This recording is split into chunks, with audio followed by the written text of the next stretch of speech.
this space that we need to occupy that rests comfortably between science and history and political history and sociology and psychology and quantum physics and spirituality, because there is this space where all of these things um, intersect, right?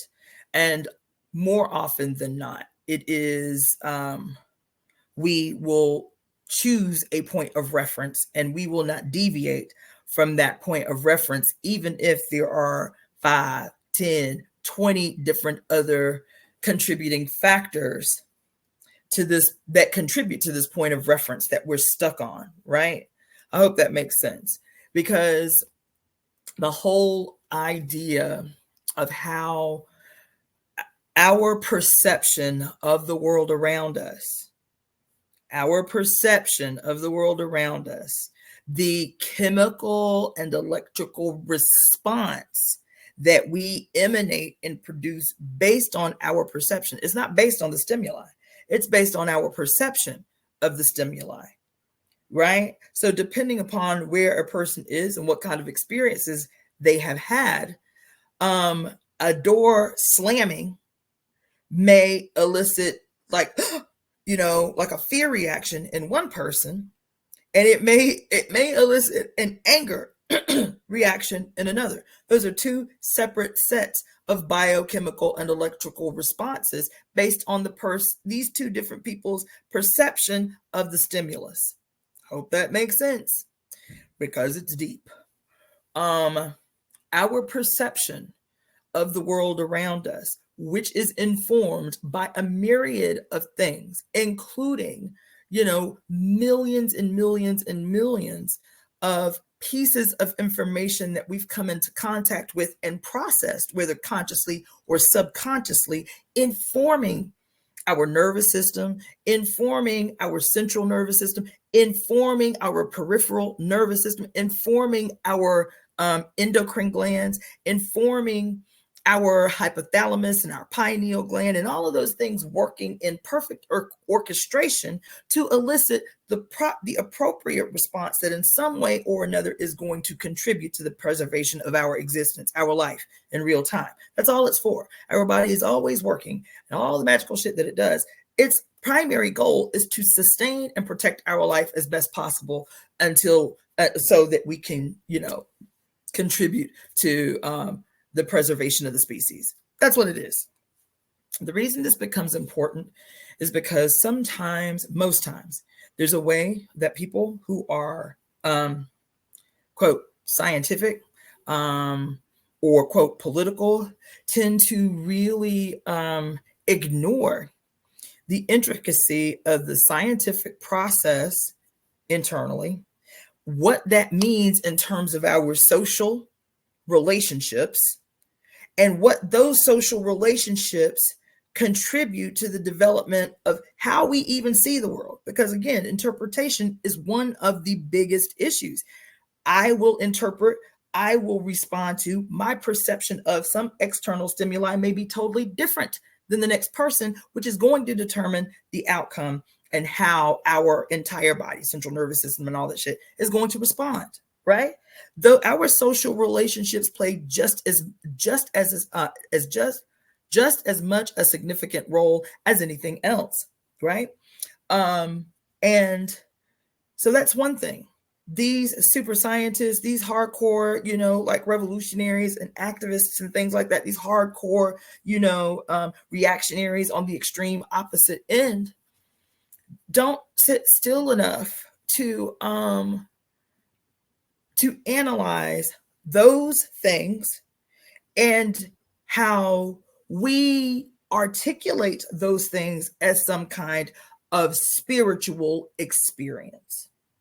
The spiritual experience that we are constantly talking about in a million different ways are just a different language used to articulate many times.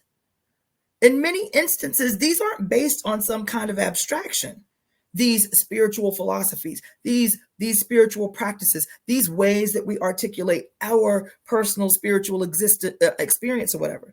These don't come from a place of disassociation or disembodiment or abstraction, ambiguity, right? They come from somewhere. They come from a very real, materially lived experience. And again, our perception of external stimuli, all of it, whether that's stimuli that we acknowledge consciously or whether that's stimuli, external stimuli that's impacting our subconscious all the time, right?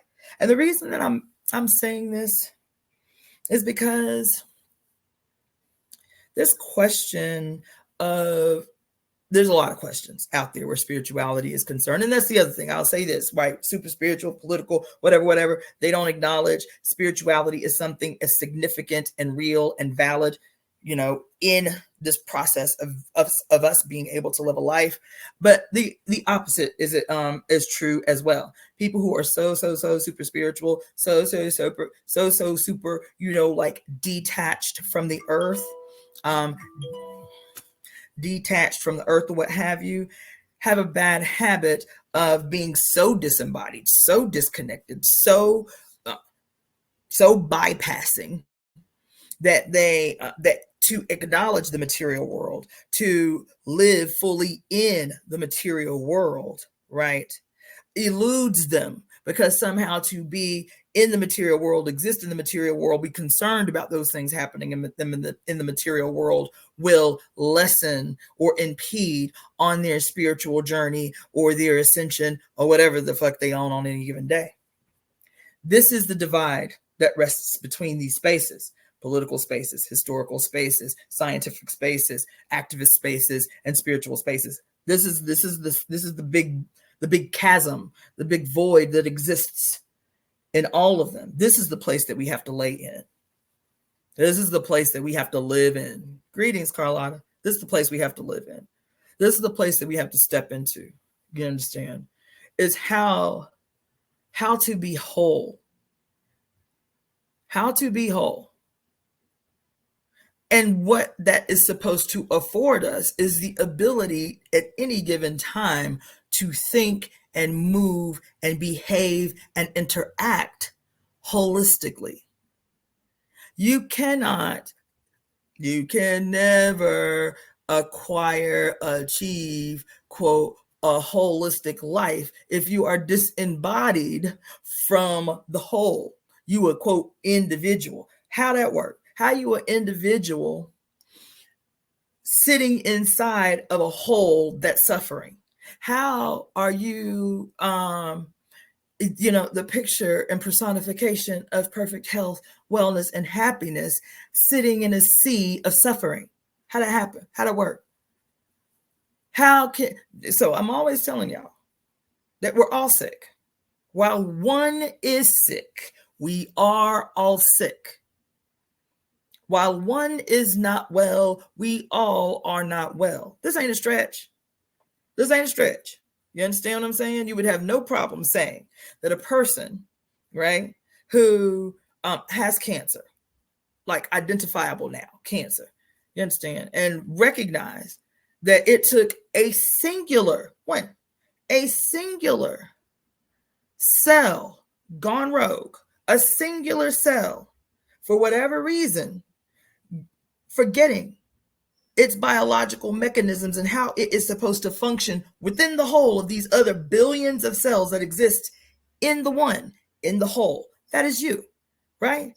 That one singular cell, and it may take a long time, but that rogue cell is indicative of something wrong with the whole, not with just the cell itself. Something has happened to the whole, and the cell becomes the place where this thing that has happened and has been left unresolved manifests itself. And if it goes on longer, then that cell becomes 2, and those 2 become 4, and those 4 become 8. Until finally, after 10 years, after 15 years of those cells going rogue, right, and you experiencing symptoms all along, and you reject them or you ignore them, or you, because of whatever, the medical system is terrible and you scared to go to doctors, whatever it is. After a while, the body will say, hey, now this ain't no shit we can ignore no more. We've been giving you symptoms. You know what I'm saying? We've been making your belly hurt. You feel me? We've been giving you all these symptoms all along to get on top of this thing, and you have ignored it. And so now here we are. Now you have to have these invasive processes done because you could not pay attention to me. That's us. That's us. There are 8.5 billion people on the planet. We the 8.5 billion cells of Mother Earth's body. And so when we have a philosophy like I'm an individual in spite of the whole, I'm gonna have my happiness and my wellness and my wealth and my abundance at everybody's expense. That's a cell gone rogue. That's a cell that's forgotten who it is in the grand scheme of the whole. How it's supposed to function. What's its predetermined destiny is. Every cell has a job to do. That job is made clear at inception. At inception, these cells say, I know exactly what my job is. When I'm supposed to die so I can be reborn as a new cell. Am I going to be a liver cell? Am I going to be a lung cell? You feel me? Every cell. This is a perfect orchestration of what we're supposed to be living in the outside orchestration. Gone rogue, run amok. You feel me? The reason I'm saying that is because we have to live in this space where these things that are seemingly unrelated, and they're seemingly unrelated because our owners have made them so. The dichotomies have been created by our owners to do exactly what it does. These dichotomies, these chasms that lay between these things that together, working in perfect harmony, would represent a whole self within the body of the mother, a whole human race, a whole humanity functioning in accord, even with very specific differences manifested. Those differences would not be the point of contention, you see. These differences would not be seen as antagonistic if we were functioning holistically within the body of the one, right? And so all of these things that are symptoms of her unwellness, right? The hole in the ozone layer, the terrorizing of the waters and the cutting down of the rainforest and the, what you call that shit? The crisis of waste and how much waste all of these are symptoms. And just like we would treat a person, yes, we can treat the symptoms at the same time that we are getting to the root of the condition that has expressed itself as these myriad of symptoms in the first place, which is the world that we're living in. But we cannot do that. We are crisis managing is what we're doing. We've been trained just to crisis manage. Pick at every single freaking issue that manifests itself from capitalism and, colonialism and imperialism and all the isms. You feel me? To keep, what did Mary Daly say? To keep us chasing our motherfucking tails in circles. I mean, I'm paraphrasing, of course, but she said that.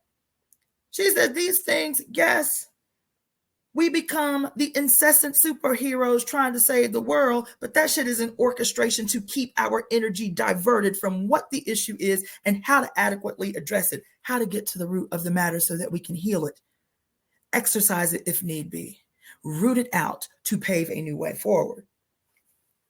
And this is the space that we have to live in.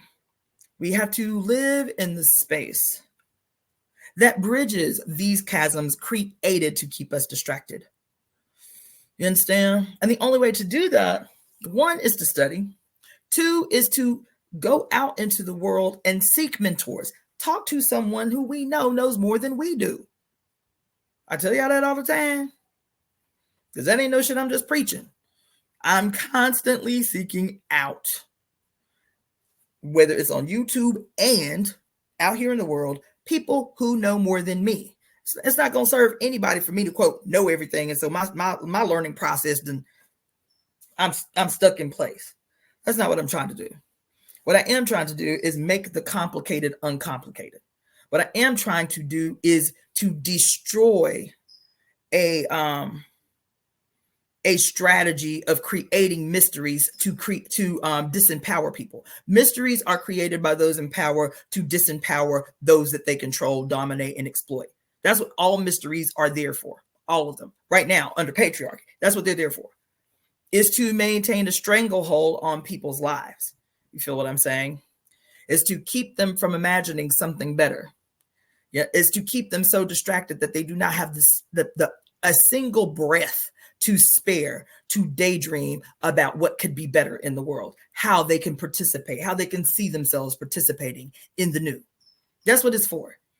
All this noise, and I told y'all just a month ago, I said the power is ours to seize, but we have to do what? Oh my God. We have to be more vigilant now than ever to be present in every moment. To be present so that we do not become permanent, perpetual reactionaries to that shit put out to us to control, dominate, and demoralize us. We do have to be present. That's what it means to be present. It means to be aware, but to still be able to seize ownership on our response to the external stimuli so that we can guarantee that we are present enough to create something new. Our biochemistry allows us to do that. If our kidneys are, well, let me not even get that deep. Anyway, I'm telling y'all this because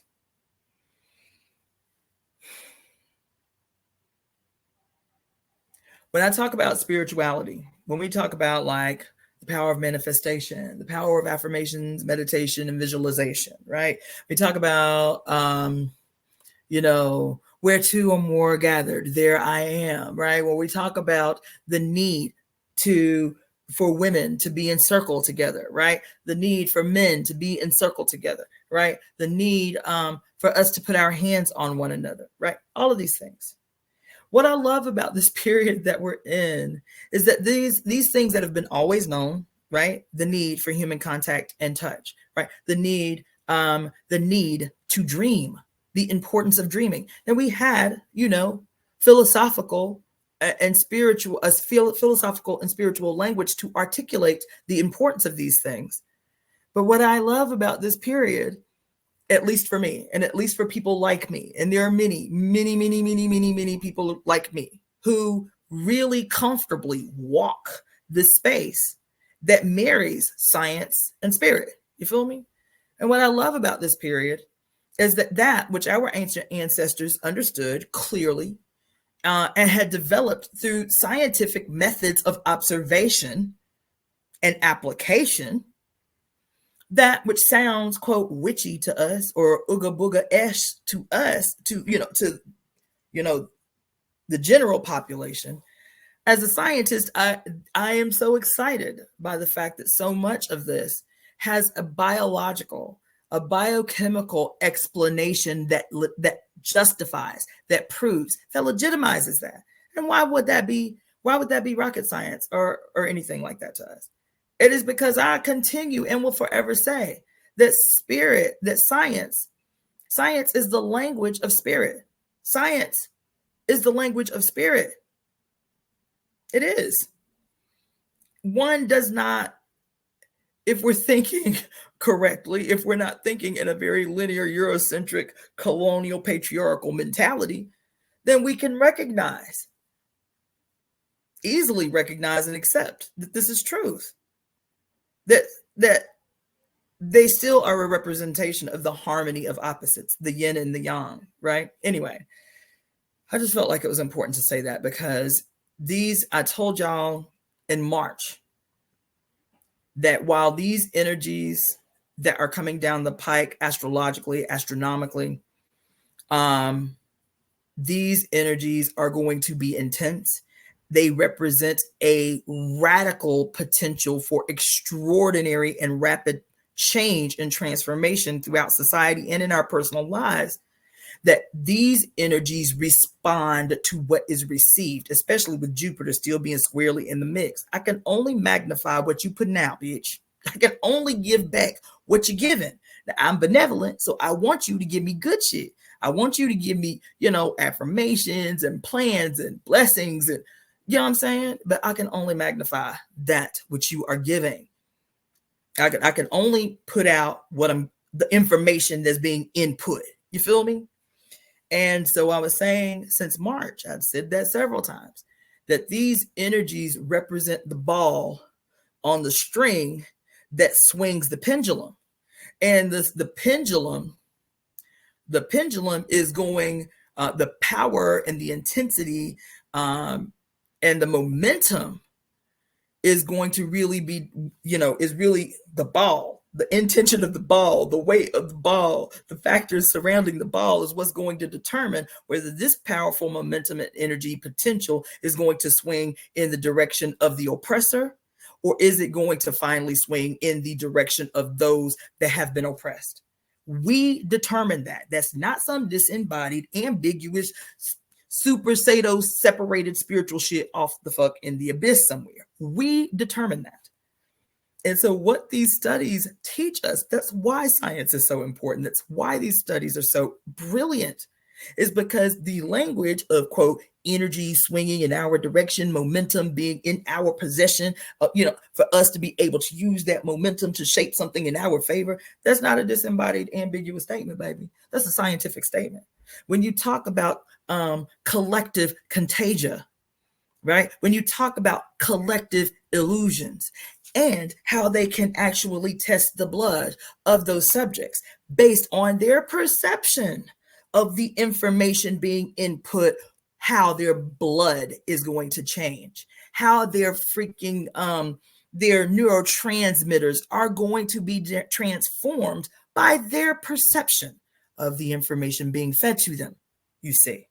So for me to say, it's our responsibility to ensure that the energy of these once in a 25,000 year period, 25,000 year period, that are being handed to us like a galactic silver platter for us to take advantage of for a change. It's our responsibility to create the opportunities and all the factors that would ensure that momentum swings in our fucking favor for a change. We have to do that. And the only way that we can do that is to be fully present. And that present being something that changes our body chemistry. So that when we come into space with others and they don't understand why they've been so burdened for so long and they're so stressed out because of all the shit on social media and TV and the world's falling apart and oh my God, Jesus is coming back to the church, and all of a sudden you step into space with information that they don't have access to yet, they have not yet heard, and something in your body, baby, something in your blood, something emanating from your heart, your EMF, your electromagnetic field generated by the SA nodes in your heart that actually create more synaptic activity than your brain do, emanates from you. And suddenly, this is based on an idea though. This ain't something disembodied that creates this something different that emanates from you. You feel me? This something different that emanates from you is because you have information that they need. And that information that you possess is radiating out based on the neurotransmitters, based on the neurological expression and the blood chemistry transformation that has emboldened you, that has given you courage. And courage has a different impact on your kidneys and on your liver than fear and shock and frustration. And so now these beneficial blood chemicals that is contributing to how the heart is sending out this EMF in your 6 foot to 9 foot radius around you, and it's touching people. I love the fact that we now, because some of us need it, I get it, but now we have the language and we have the information that can prove in a lot of ways scientifically what our ancestors scientifically, methodically, strategically observed and applied in real life, but everybody else said it was witchy or it was, whatever, right? Now we have the language that can narrow this chasm. You understand?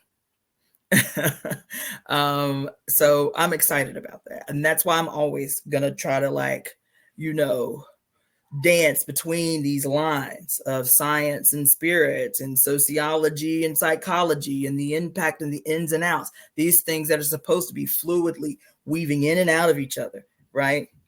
Dichotomized through oppression.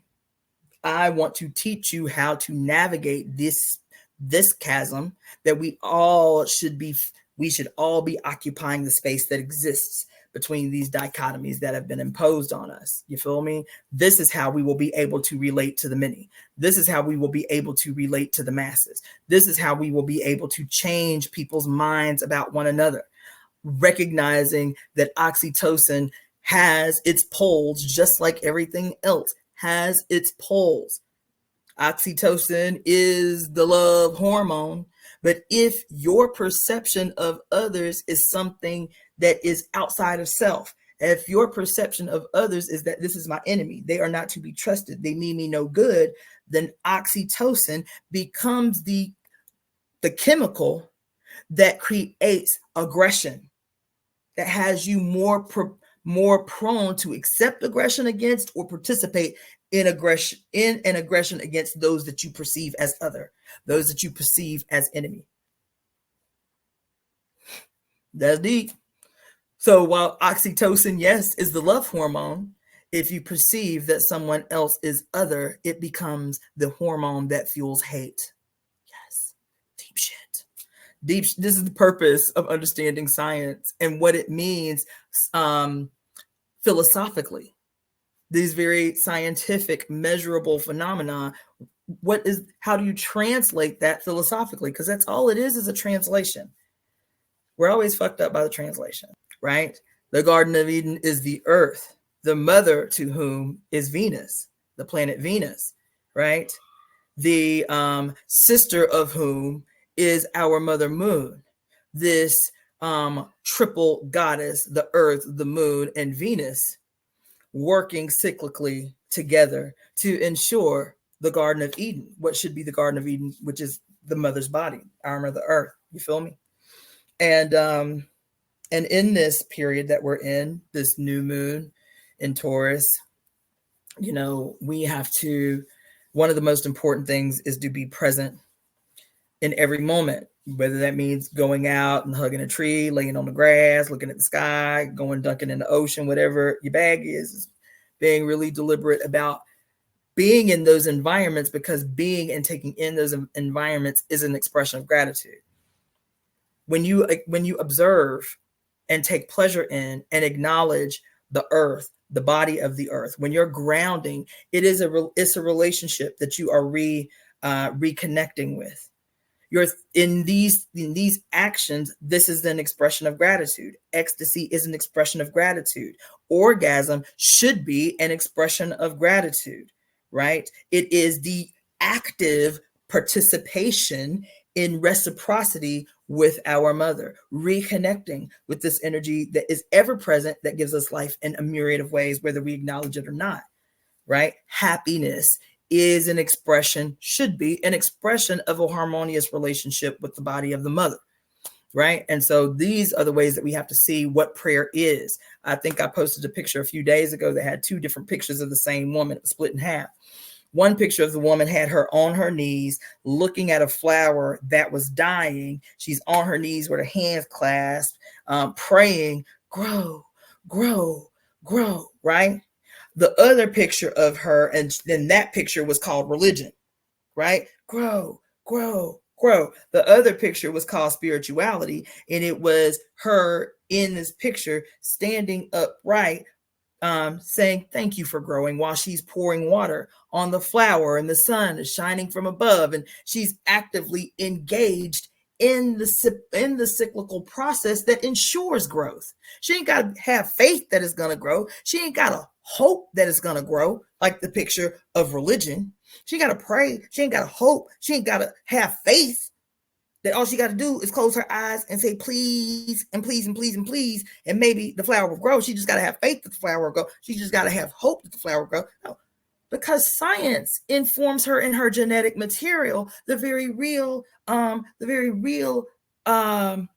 elements necessary to ensure a desired outcome, which is the healthy growth of this flower. Her participation in the cyclical process is the prayer. Her participation is the prayer. Her participation is what guarantees the outcome, which is a healthfully, beautiful, growing flower. She don't have hope, and faith is not required in this scenario at all. Because why is hope and faith not required? Because certainty is in the pot. Certainty is in the mix. Why certainty? Because science informs her of certainty of the outcome. Science informs her of the certainty of the outcome. And who is the master of science? The oldest among us. Because what we call conjecture, or what we call, quote, tradition, or what we call, any name that we give to that shit, if we know that observation and participation is what yields certainty, you do not need faith. You do not need hope. You cannot be swayed by rhetoric, because science informs us of a definite outcome. A definitive outcome. That's the scientific method. So here we are, quote, religious people, not understanding the scientific method of those elements necessary to create a certain and desired outcome, can go to these motherfucking polls every 4 years. And even though we recognize historically that the gains that we have, quote, achieved through the voting process, countered with the losses that have come as a consequence of the electoral process, that the gains do not even come close to the losses. And every year we complain about them. And every year we can count down the list of losses versus gains from one president to the next, from one Senate to the next, from one House of Representatives to the next, from one Supreme Court justice to the next. And the gains never even come close to the losses, yet we still pile the fuck up in these goddamn voting polls, certain, because that's where faith, that's the role that religion plays, is having you bound by two chains with balls on the end. One is faith, one is hope, that a certain number of times, and we're going to have a eureka moment, even though the science, the historical science, has taught us the myriad of ways which we have lost, way more than we have gained. We still do the shit that woman was doing in the picture, where she on her knees praying that the flower will grow. That's what hope and prayer does to you. It makes you ignore science. It makes you ignore the scientific method. It makes you ignore the process of ensuring a certain result, ensuring through observation and participation a different and desired outcome that functions in your favor. That's what that does, you see.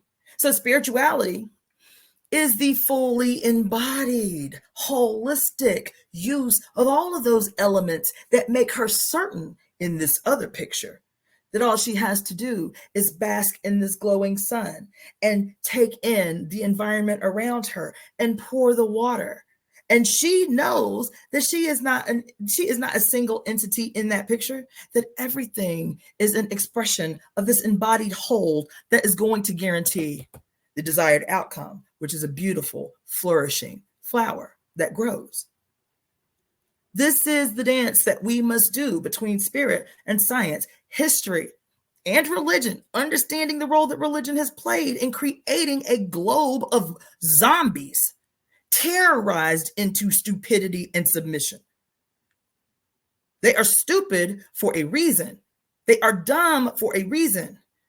They are catatonic for a reason. A whole lifetime, 2,000 years minimally, of terror campaigns, of mass murder and ritual sacrifice in the form of wars, because that's what wars are, ritual sacrifice, that have terrorized them into submission, that have terrorized them against the idea of knowing more, of seeing more, of being emboldened enough to change what is, to have the confidence and the scientifically observable understanding to ensure a different outcome. You don't have to guess about what the world can be. We don't have to guess about it. The potential is ours to create, and we have all the information presently that informs us of what we don't want to recreate. We can just do it. That could be the starting point. Is whatever we're going to create collectively in the future is going to be the ass opposite, what's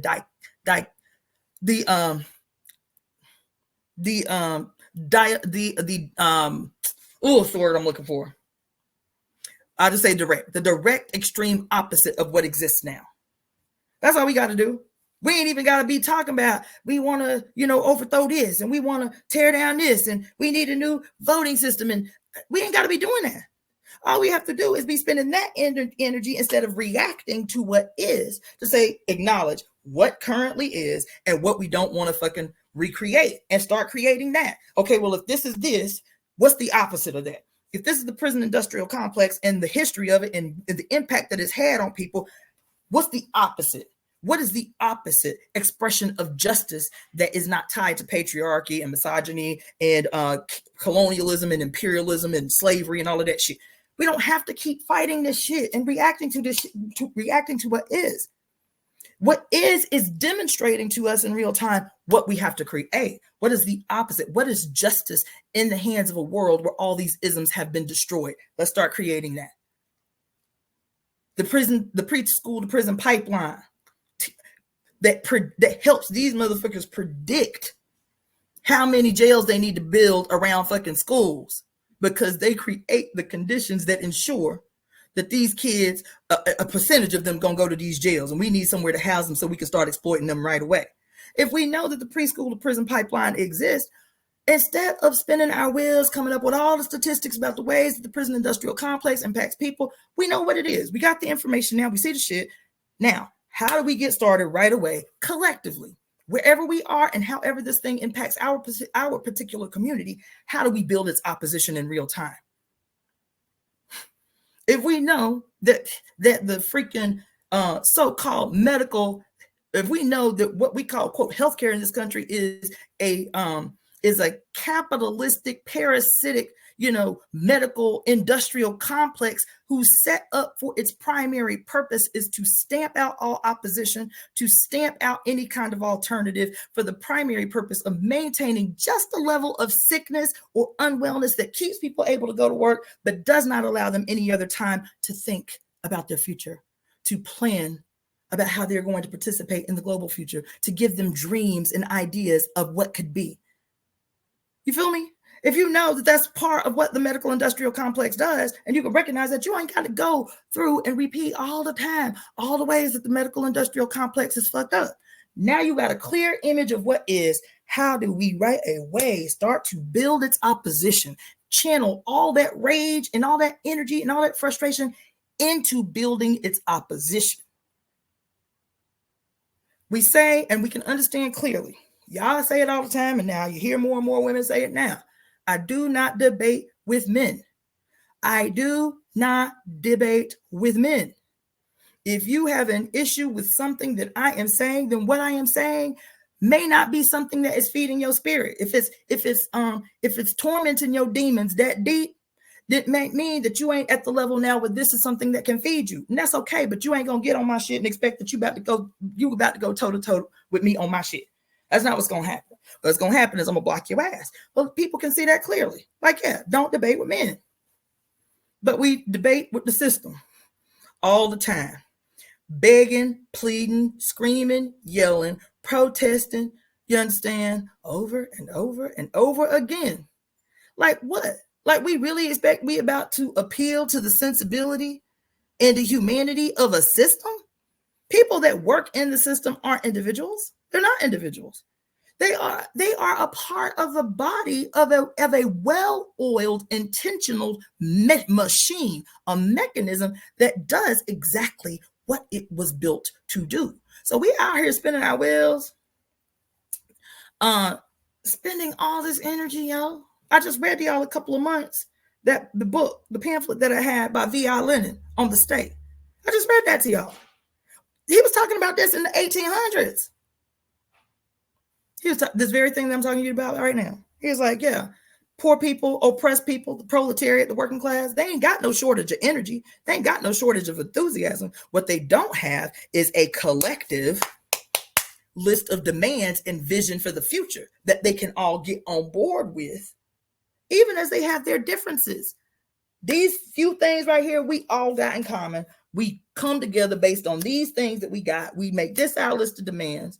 And once we create this groundswell of energy, i.e. demonstrations, i.e. rebellions, once we create this energetic swell of energy in the millions, we can ensure a desired outcome. At the end of this swell, at the end of this wave, our demands are the ones that are met, not some individual, coons, not some individual sellout, not some individual agent stepping in front of the swell that we have made to articulate demands that are not in alignment with what we need as a whole.